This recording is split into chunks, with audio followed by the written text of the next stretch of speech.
नमस्कार दोस्तों। आज मैं आपको बताने वाला हूँ कि मुझे कोरोना हुआ था और उसमें मैंने उसको कवर कैसे किया और उसमें व्यायाम क्या-क्या किए और इसके संकेत कैसे पता चलने लगे। दोस्तों, मुझे लगभग 5-6 अप्रैल से ही थोड़ा-थोड़ा यहाँ से सिर उठ रहा था, दर्द नहीं हो रहा था, यहाँ से सिर उठ रहा था। लेकिन मैंने सोचा कि भाई टीवी या मोबाइल को ज़्यादा देखने से ये चीज़ें हो रही होगी। उसके बाद 2-3 दिन वो चलता रहा, लेकिन मैं विटामिन सी मतलब सोरस आंवला ले रहा था, एक्सरसाइज कर रहा था और कोरोनिल की जो दवाई है वो भी ले रहा था। लेकिन 2 दिन के बाद फिर मुझे पतली दस्त आना चालू हो गई, जिसका रंग बिल्कुल काले रंग का था। फिर मुझे लगा कि भाई ये लक्षण कुछ ठीक नहीं है और इसके लिए हमें सही डॉक्टर की सलाह लेनी चाहिए। लॉकडाउन यहाँ पर चालू हो गया था। अब क्या करें? 7-8 तारीख को मैंने एक पहचान वाले डॉक्टर थे, उनसे फ़ोन पर बात की। तो उन्होंने कहा कि एक काम करो, बोले कोरोना की दवाई आप स्टार्ट कर दो। तो मैंने कोरोना की दवाई स्टार्ट कर दी, लेकिन बिना चेक किए मैंने वो दवाई ली थी। उन्होंने मुझे चेक भी नहीं किया था, तो वो दवाई इतनी पावरफुल नहीं थी। इसी कारण से मेरा बुखार उतर नहीं रहा था। बुखार मतलब जैसे दस्त आ गए उसके 1-2 दिन के बाद फिर बुखार चालू हो गया। पहले दिन मैंने चेक किया तो 102 डिग्री के लगभग बुखार था।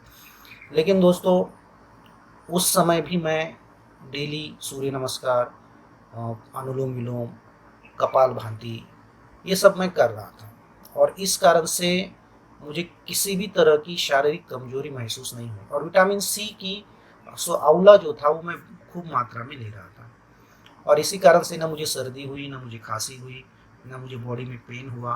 बुखार था, बस इतना ही था कि बुखार मेरा जा नहीं रहा था।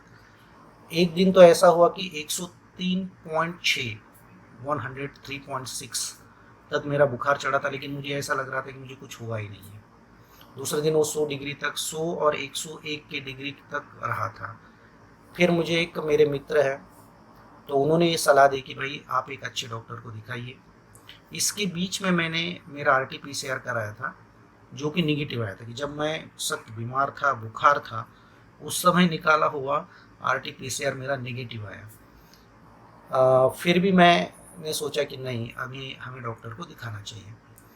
तो मैं लगभग आपको बताना 5 से 6 दिन के बाद गया, मतलब काफ़ी लेट गया, मुझे जल्दी जाना चाहिए था। और उन्होंने फिर सारे ब्लड टेस्ट वो मेरे एक्सरे वो निकालने के लिए कहा। मैंने सारी रिपोर्ट मतलब बनाई, निकाली। उसके पहले उन्होंने मुझे दवाइयाँ चालू कर दी थी। दूसरे दिन मैंने रिपोर्ट दिखाया तो उन्होंने और 2 गोलियाँ दी और फिर वो 5 दिन तक मेरी दवाई चली। मुझे लगा कि भाई रिपोर्ट निगेटिव आया मतलब कुछ तो गड़बड़ है, मुझे फिर से एक बार निकालना चाहिए। तो मेरे एक डॉक्टर, पहचान वाले डॉक्टर हैं हमारे गांव के उधर, तो उन्होंने जोर दिया कि भाई तुम एक बार फिर से RT-PCR निकालो। जब मैंने फिर से RT-PCR निकाला तो उसमें रिपोर्ट जो आई वो पॉजिटिव रिपोर्ट आई। अब उनका RT-PCR वालों का ये कहना है कि हो सकता है कि उस समय आपके अंदर कोरोना के कम हो और उसके बाद अब बढ़ गए हो, जबकि पहले मैं काफ़ी बुखार में था और उस समय ज़्यादा थे और उस समय रिपोर्ट निगेटिव है, कैसा है मुझे नहीं पता है। और इसमें क्या हुआ कि जब बुखार नहीं उतर रहा था तो मेरी सिस्टर है, सिस्टर ने एक काढ़ा बताया। मैं आपको लास्ट में बताऊंगा कि भाई वो काढ़ा कैसे बनाया बनाया जाता है।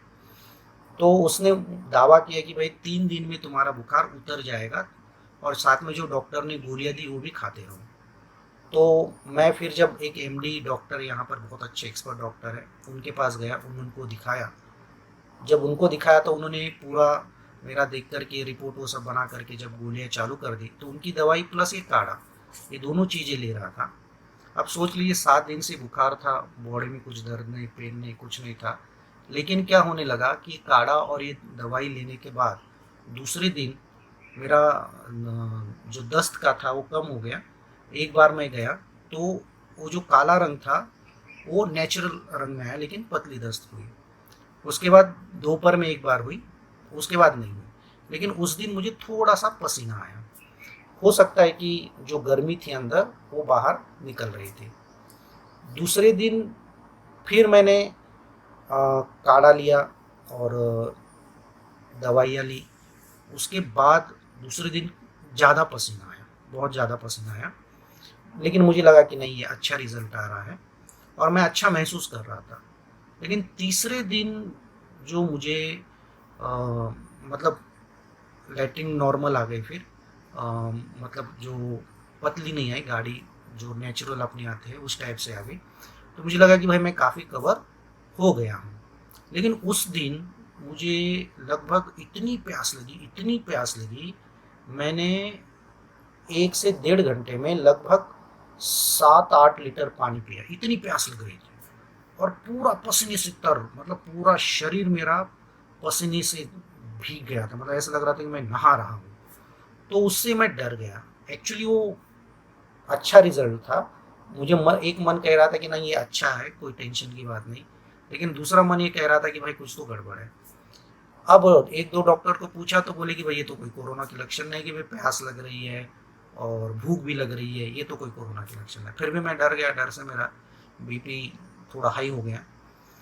जब दिखाया, मैंने हॉस्पिटल गया, तो वहाँ दिख बोले कि आपका बीपी 170 से 190 के बीच में है, लेकिन आपका ऑक्सीजन जो है वह लगभग 95 के करीब आपका ऑक्सीजन है।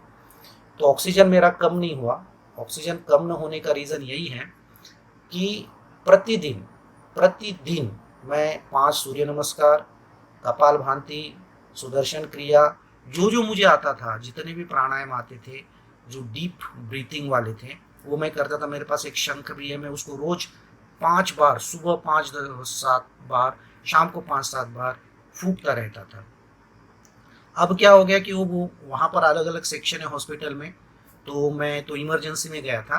तो बोले कि हम आपको ऐसी दवाई नहीं लिख दे सकते बीपी की, आप एक काम कीजिए, बोले जो एक्सपर्ट डॉक्टर बैठे वहाँ पर आप जाइए दूसरे रूम में। फिर मैं वहाँ पर गया, तो लगभग आधा घंटा वहाँ पर मैं बैठा रहा, और इसी बीच में मुझे पेशाब आई। तो मैं डॉक्टर को बोला कि सर मैं बस थोड़ा पेशाब करके आ रहा हूँ। पेशाब करके आ गया, फिर उनको मैंने सारी चीज़ें बताई, उन्होंने मेरा बीपी टेस्ट किया, तो 135 हुआ, मतलब वहाँ से एकदम नीचे आ गया, नॉर्मल पोजीशन पे आ गया था। मैं भी निश्चिंत होकर के घर आ गया। और फिर दूसरे दिन मतलब जो मैंने रिपोर्ट दूसरी निकाली थी, तो दूसरे दिन पता चला कि मैं कोरोना पॉजिटिव हूँ। अब फिर मन में तो डर आ गया कि भाई मुझे तो कोरोना हुआ है। इतने दिन तक तो पता ही नहीं चला, लक्षण तो सारे वही थे, लेकिन नेगेटिव रिपोर्ट आई थी। फिर जब मैं डॉक्टर के पास गया, तो डॉक्टर ने देखा, फिर मेरा लंग्स और पूरा पीठ, चेस्ट, इसको पूरा चेक किया, और उन्होंने कोरोना की दवाई बंद कर दी। मतलब उस समय मेरा कोरोना लगभग समाप्ति की ओर था। उन्होंने विटामिन सी, जिंक, ये दवाई रखी, प्लस उन्होंने बोला कि आपके चेस्ट में इन्फेक्शन है, खून को गाढ़ा नहीं होने देना है, उसके लिए एक दिन में एक गोली आपको लेनी पड़ेगी। वो दवाई मेरी चालू रही। फिर मेरे पहचान वाले डॉक्टर थे, बोले नहीं, बोले तुम तो सीटी स्कैन करा ही लो, चाहे कुछ भी हो सीटी स्कैन करा लो। तो मैंने कहा ठीक है भाई, चलो सीटी स्कैन भी करा लेते हैं। सीटी स्कैन करा के आ गया, तो स्कोर काफ़ी अच्छा था, मतलब मेरे लिए ख़राब है। अब वो मैं डॉक्टर को दिखाया, तो उन्होंने बोला कि ठीक है, मैंने जो दवाई दी उसको आपको 1-2 महीने तक लेना पड़ेगा। अब वो स्कोर ऐसा था कि कुछ बोले कि भाई आपको हॉस्पिटल में जाना चाहिए, एडमिट होना चाहिए। लेकिन मैंने सोचा कि भाई लोगों का सुनने से अच्छा एक एमडी डॉक्टर जो है, एक्सपर्ट है, 30-35 साल का एक्सपीरियंस है, पूरा सीटी स्कैन मेरा देख लिया, हर चीज़ देख ली है, और पूरा देखने के बाद बोले कि आपको चिंता की कोई बात नहीं, बोले मैं जो दवाई दे रहा हूँ उसको आप कंटिन्यू लेते रहिए। लेकिन दोस्तों, मैं खाली उसी दवाई के भरोसे नहीं रहा हूँ। मैंने सोचा कि भाई आयुर्वेदिक का भी अपन थोड़ा सा सहारा लेते हैं। तो अर्जुन छाल जो होती हैं, वो मैं ले रहा था, शुरू से ले रहा था काफ़ी दिनों से, क्योंकि मुझे यूरिक एसिड का थोड़ा प्रॉब्लम था, और उसी से मैंने ठीक किया था। तो मैं शाम को काढ़ा लेने लगा, जिसमें अर्जुन छाल और पुनर्नवा और गोखरू, ये तीनों चीज़ें मिक्स की हुई थी। गोखरू क्या करता है, किडनी को प्रॉपरली चलने देता है, लीवर को फिट रखता है, और अर्जुन छाल क्या होता है, खून को पतला रखता है, गाढ़ा नहीं होने देता, तो उसमें गांठें नहीं होने देता। अब डॉक्टर की एलोपैथी दवाई तो एक चल ही रही थी, तो शाम को फिर मैं ये काढ़ा लेने लगा। उससे जो आयुर्वेदिक के कारण से उसको थोड़ा प्रॉपरली और अच्छी तरीके से होने लगा। फिर मैंने बोला भाई सुबह अपन एक काढ़ा तो ले ही रहे, सुबह भी मैं एक काढ़ा ले रहा था जो कि अपना तुलसी के पत्तों का। फिर मैंने सोचा कि अर्जुन कैप्सूल भी आती हैं, तो सुबह सुबह फिर मैं 2 अर्जुन कैप्सूल भी उसको भी ले रहा हूँ। तो इससे क्या हो गया कि भाई मेरा प्रॉपरली काम चलने लगा, मतलब बॉडी में कोई दिक्कत नहीं आई। उसके पश्चात डॉक्टर को मैं फिर एक बार मिलने गया, तो क्योंकि मेरे जो ये हाथ जो है इसके जोड़ और ये सब जोड़ जो थे वो दर्द होने लगे थे मात्र हाथ के। तो मैंने डॉक्टर को बोला कि भाई ये दर्द हो रहा है, तो उन्होंने कुछ कुछ टेस्टिंग दी, बोले ज़रूरत हो तो करना, बोले दर्द होगा तो दवाई एक दी, बोले जो दवाई दर्द हो रहा है तो ही करना, लेकिन वॉकिंग करो, बोले खूब वॉकिंग करो। मैंने कहा कितनी करनी चाहिए, तो बोले लगभग 2.5 किलोमीटर तो दिन में करना चाहिए। तो मुझे वैसे भी कोई थकान तो थी नहीं, ना सर्दी थी, ना खांसी थी, ना किसी तरह की कोई परेशानी नहीं थी। तो बस फिर मैं उसी दिन शाम से वॉकिंग चालू कर दी, 2.5 किलोमीटर, 2.5 से 3 किलोमीटर। बाहर तो नहीं जाता था, हमारे घर के ही बाहर थोड़ा सा 50 मीटर का रास्ता है जहाँ पर कोई आता जाता नहीं है, ब्लॉक वाला अंदर ही अंदर वाला है। तो उसमें मैं 30-40 मिनट तक घूमा, तो मेरे जोड़ों में भी मुझे राहत काफ़ी मिली। मैं ये 5-6 दिन से अभी इसको कर रहा हूँ प्रॉपरली। डेली सुबह 2.5 किलोमीटर वॉकिंग कर रहा हूँ, शाम को 2.5-3 किलोमीटर वॉकिंग कर रहा हूँ, और साथ ही साथ 1 से 1.5 घंटे तक योगासन प्राणायाम, ये रामदेव बाबा जी ने जो भी योगासन बताए थे चेस्ट के, वो भी कर रहा हूँ। मेरुदंड के व्यायाम है वो भी कर रहा हूँ। फिर अनुलोम विलोम, कपाल भांति, ये सारे व्यायाम कर रहा हूँ जितने मुझे आते हैं चेस्ट के लिए, और डीप ब्रीथिंग वाले, वो सारे के सारे कर रहा हूँ। तो इससे मुझे काफ़ी अच्छा लग रहा है, पहले से काफ़ी बेटर लग रहा है, बिल्कुल थकान नहीं लग रही है। ऑक्सीजन लेवल भी मेरा 96, 97, 98, कभी कभी 99 भी दिखा देता है। और बीपी भी मेरा धीरे धीरे धीरे मैं देख रहा हूँ कि प्रॉपर होता जा रहा है, बीच बीच में घटता बढ़ता जा रहा था। इसके लिए भी मैंने और भी कुछ तरीके अपनाए जो मैं आपके साथ शेयर करना चाहता हूँ। मैंने साथ ही साथ क्या किया, मैंने देखा कि भाई हमारे सारे बॉडी पर हमारी सोच का गहरा प्रभाव पड़ता है। जैसे मैं डर जाता हूँ तो बीपी बढ़ गया, तो मैं उस डर को दूर करने के लिए एक, बोलते हैं ना कांटे से कांटा निकलता है, वैसे ही सोच से सोच बदलती है। तो मैंने सोचा कि अपन इसको बदलना चाहिए, मन को ये समझाना चाहिए, और इसके लिए प्रॉपरली मैंने प्रोफेशनली जो बनाए जाते वीडियोस, तो उसका मैंने एक 15 मिनट का मैंने खुद बनाया, मेरा एक रिलैक्सेशन का मैंने खुद बनाया, नीचे लिंक दिया आप देख सकते हैं। साथ ही साथ दूसरा जो है हमारे जो महाराज जी उन्होंने एक बनाया था 50 मिनट का, उसमें से मुझे जो जो चीज़ें चाहिए थी मैंने एक उसका ऑडियो काट करके बढ़िया 15 मिनट का बनाकर बैकग्राउंड म्यूजिक को दे करके वो बनाया था मैंने पहले से ही।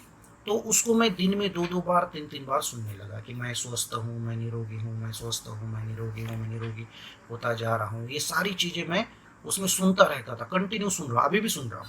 उसके बाद रोज एक पेज पर मैं रिलैक्स हो रहा हूँ, मैं रिलैक्स हो रहा हूँ, मैं रिलैक्स लिख रहा हूँ एक पेज। उसके बाद मैं ठीक होता जा रहा हूँ, मैं ठीक होता जा रहा हूँ, मैं ठीक होता जा रहा हूँ, मैं शांत हूँ, मैं शांत, ये लिख रहा हूँ। इससे मुझे इतना अच्छा रिजल्ट मिला कि मैं आपको बता नहीं सकता हूँ। मेरा 2-3 दिन में ही बीपी एकदम नीचे आ गया, मतलब जो हाई था वो धीरे धीरे धीरे नीचे आ गया, नमक वो सब बंद कर दिया। तो दोस्तों मैं ये बताना चाहता हूँ कि ये डर के कारण बीपी बढ़ता है, कभी मेरा बढ़ा नहीं है, ऐसे कभी कुछ सिचुएशन होती तो बढ़ता है। ये पहली बार था कि इतना मेरा हाई गया था, लेकिन अब मैं इनको आयुर्वेदिक उपचार से और पॉजिटिव थिंकिंग से इसको मैं दूर करने की कोशिश कर रहा हूँ। मैंने गलती क्या थी, मेरी सबसे पहली गलती मैं आपको बताना चाहता हूँ। जिस समय मेरा सिर यहाँ से उठ रहा था, दर्द हो रहा था, मुझे उसी समय डॉक्टर को दिखाना चाहिए था, जो मैंने नहीं दिखाया। यदि मैं उसी समय दिखा था तो दोस्तों मैं 3 या 4 दिन में ठीक हो जाता, चेस्ट इन्फेक्शन नहीं होता, बुखार नहीं आता, कुछ नहीं आता, और मैं 5 दिन में एकदम नंबर 1 बन जाता। लेकिन ये मैंने नहीं किया। यदि आप में से किसी को भी कोई एक छोटा सा भी लक्षण दिखाई देता है तो आपको तुरंत दिखाना चाहिए। हाँ, अब ये कि भाई आयुर्वेदिक उपचार के बारे में बताया कि आंवला है, फिर एलोवेरा जूस अभी लाया हूँ मैं, दोनों को मिक्स करके सुबह पीता हूँ, और फिर 2.5-3 किलोमीटर की वॉकिंग करता हूँ। और कोरोनिल कीट की जो श्वासारी है उसको भी मैं लेता हूँ। और भी दवाइयाँ है, श्री श्री के जो सत्व वाली दवाइयाँ है, जिससे स्ट्रेस कम होता है। नारायण कल्प है उनका, अश्वगंधा आदि है जो कि ब्लड को प्रॉपरली ये करता है, तो उससे भी मुझे काफ़ी राहत मिल रही है। मुझे एलोपैथी की बस एक दवाई ले रहा हूँ मैं, और बाकी सब आयुर्वेदिक दवाइयाँ जो मैं काफ़ी यूज़ की थी उसी को फिर से अब मैं यूज़ करना स्टार्ट कर दिया हूँ। अब दोस्तों आपको मैंने जो बताया था काढ़ा, तो काढ़ा कैसे बनाते हैं, 15 नीम के पत्ते लेने हैं और 15 तुलसी के पत्ते लेने हैं। ठीक है, उसको आप निकाल करके एक जगह रख दीजिए थाली में। एक भगोना बर्तन लीजिए, उसके अंदर एक गिलास भर के पानी डालिए, उसमें छोटी चम्मच जो आती है चाय पत्ती वाली, उसमें हल्दी डाल दीजिए और बड़ा चम्मच गुड़, लाल गुड़ जो आता है ना ओरिजिनल, उसको डाल दीजिए। उसको उबलने दीजिए, अभी पत्ते नहीं डालने, उसको अच्छी तरह से उबलने दीजिए। उबल 5-10 मिनट जब उबलेगा, आधा ग्लास हो जाएगा, उसके बाद उन पत्तों को डालना है, पहले नहीं डालना है। उसको ढक के रखिए 10 मिनट तक, और उसके पश्चात उसको निकालना है, और वो जो पत्तियां हैं उनको चबा चबा करके खाना है। पहले छान के लीजिए काढ़ा, फिर उसको जो पत्तियां उसको चबा चबा करके खाइए। उसके बाद उस काढ़े को भी पीना है। तो 3 दिन में बुखार मेरा तो उतरा है। ठीक है, बॉडी ने भी अच्छा रिस्पॉन्स दिया था मेरे। तो ये सारे मेरे उपचार बता रहा हूँ। आपको जो भी करना है एक अच्छे एक्सपर्ट डॉक्टर की सलाह के साथ करें। ये तो मेरा खाली मैं एक्सपीरियंस बता रहा हूँ, और प्लीज़ इसको इग्नोर मत कीजिए। आपको थोड़ा भी हल्का भी सिर दर्द हो रहा है या दस्त आ रही है जो कि एकदम पतली है, काली है, ये सारे कोरोना के लक्षण है, आपको ये समझ में आना चाहिए।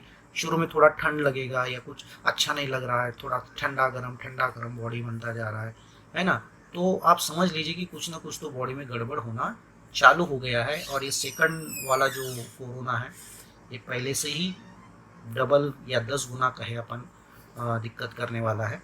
तो मेरी आपसे रिक्वेस्ट है कि आप डॉक्टर की सलाह लेकर के दवाई लें। ये मेरा जस्ट मैं आपको अनुभव बता रहा हूँ। आयुर्वेदिक दवाइयों का असर धीरे धीरे होता है, एलोपैथी का जो असर होता है वह तुरंत होता है। इसलिए एलोपैथी दवाइयाँ भी हमें साथ में लेनी ही लेनी है, और आयुर्वेदिक दवाइयों को भी आप कंटिन्यू रख सकते हैं, कोई उसका साइड इफेक्ट होता नहीं है।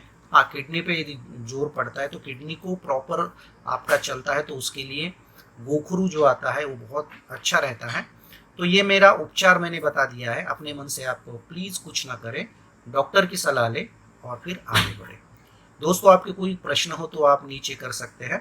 मैंने नीचे 2 लिंक दी है, एक जो मैं एक भावना योग करता हूँ उसकी लिंक है, आप उसको डाउनलोड कर सकते हैं, और दूसरा जो है वो रिलैक्स होने के लिए है, उसको भी आप डेली सुनते रहिए, दोनों को आप सुनते रहिए। पहले रिलैक्स हो जाइए, उसके बाद उसका सुनिए, ऑडियो है वो, आप उसको डाउनलोड करके आपके मोबाइल में रख लीजिए और उसको आप आराम से सुनिए। आपके मन में जो नेगेटिविटी है वो निकल जाएगी और आप जल्दी से फास्ट ठीक हो जाएंगे। तो सर्वे भवन्तु सुखिनः, सर्वे सन्तु निरामयः, सर्वे भद्राणि पश्यन्ति, माँ कश्चित् दुःखभाग् भवेत्।